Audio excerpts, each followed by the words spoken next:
tentang bulan Ramadan, kebanyakan kita selalu ingat bulan Ramadan puasa.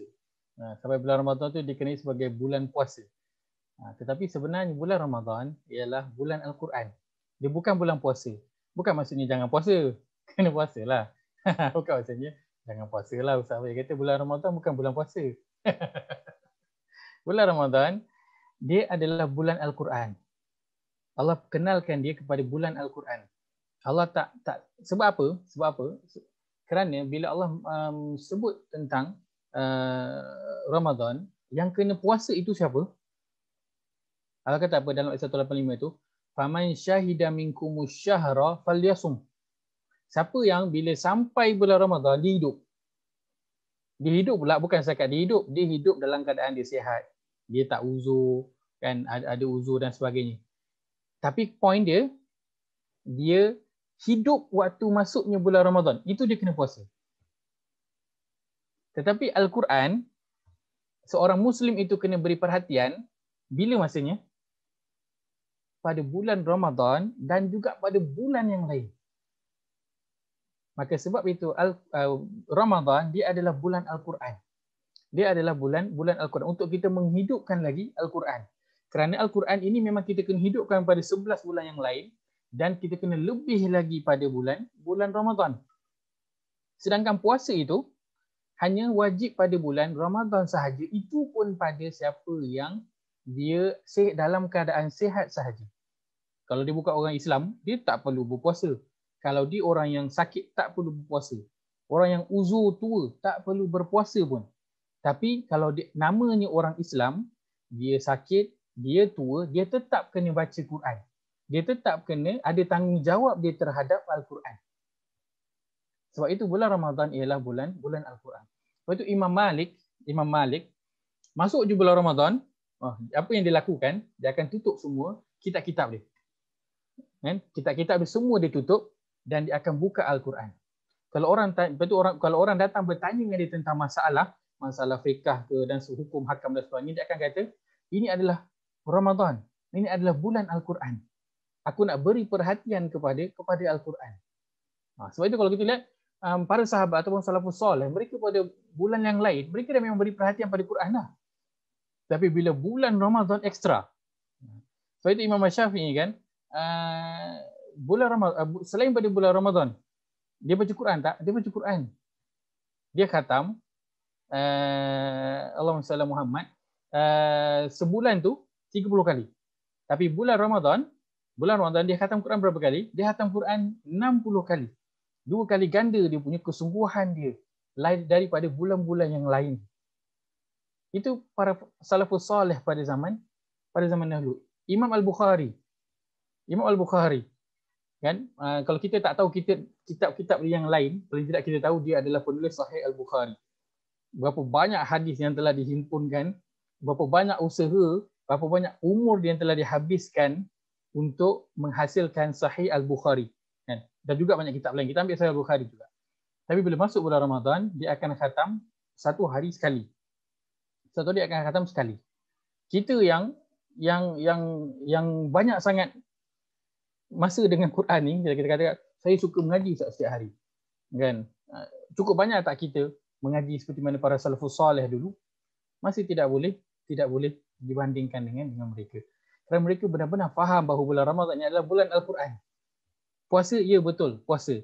Tapi yang lebih mereka utamakan Ramadan ini, dalam bulan Ramadan, mereka utamakan adalah Al-Quran. Itu mereka bersungguh-sungguh dalam nak membaca Al-Quran dan mempelajari Al-Quran. Mereka membaca Al-Quran, mereka menghafal Al-Quran, mereka mempelajari isi kandungan Al-Quran tersebut. Kerana bulan Ramadan ini, apa spesialnya bulan Ramadan ini? Allah kata, Syahrul Ramadan allazi unzila fihi Al-Quran. Allah kata bulan Ramadan. Atas tadi Allah sebut apa? Ayat 153. Wahai orang beriman, diwajibkan kepada kamu berpuasa sebagaimana orang yang sebelum kamu dan kamu bertakwa. Allah sebut tak bila? Allah tak sebut bila. Ayat 185 baru Allah sebut bulan Ramadan. Itu pun bukan Allah sebut bulan Ramadan adalah bulan berpuasa. Tak. Allah sebut bulan Ramadan adalah bulan turun padanya Al-Quran. Allah tak sebut tentang puasa. Allah nak menunjukkan yang lebih bagi seorang Muslim itu untuk beri perhatian pada bulan Ramadan ialah Al-Quran. Ialah Al-Quran. Dan kalau kita perasan, kan Al-Quran,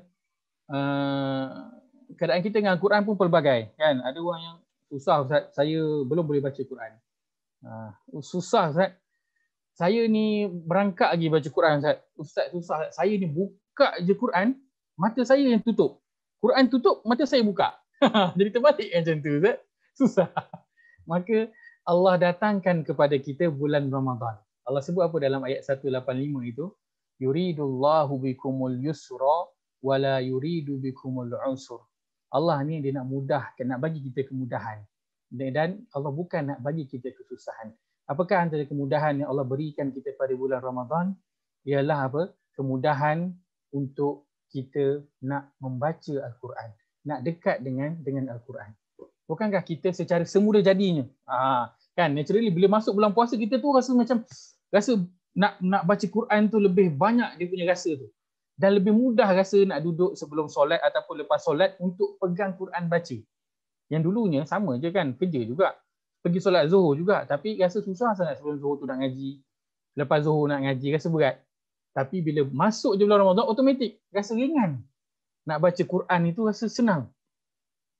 Dan percayalah apa saja yang kita lakukan pada bulan Ramadan ini mengenai Al-Quran, itu Allah mudahkan untuk kita. Kita nak belajar baca, mula belajar baca pada bulan Ramadan.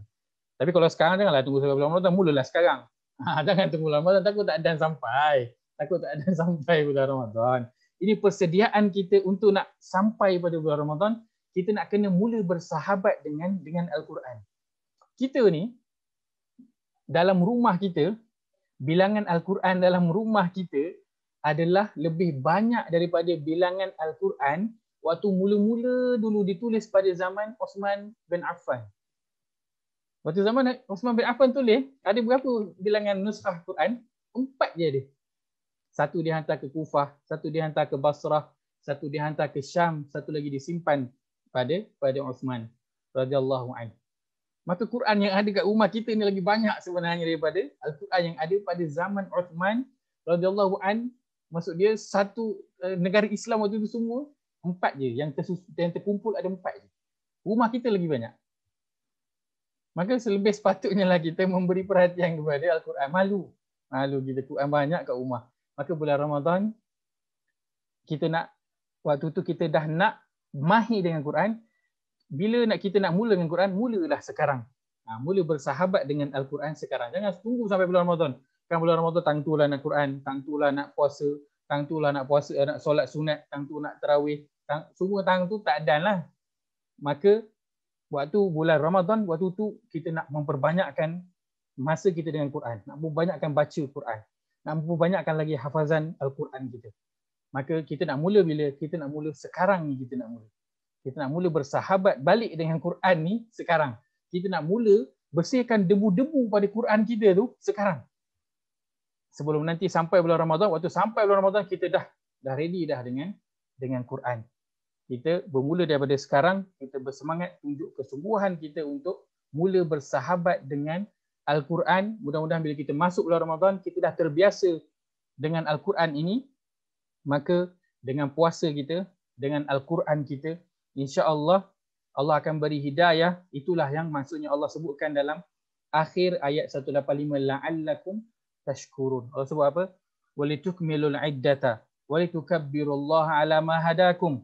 Walitukmilul iddata, melengkapkan bilangan apa? Puasa. Walitukabbirullaha ala ma hadakum, untuk kamu mengagungkan Allah atas apa yang dia telah beri hidayah kepada kamu. Hidayah tu datang dari mana? Itulah dia permulaan ayat sebut. Syahrul Ramadan allazi unzila fihi al-Quran hudan linnas. Bila bulan Ramadan kita dah beri perhatian kepada Quran, Allah akan beri kepada kita petunjuk, pencerahan dalam penyelesaian, insya-Allah. Kita berakhir Ramadan itu, Allah kata walitukabbirullaha ala ma hadakum wa la'allakum tashkurun. Mudah-mudahan kamu menjadi orang yang bersyukur atas apa yang Allah telah beri petunjuk hidayah kepada kamu daripada Al-Quran ini.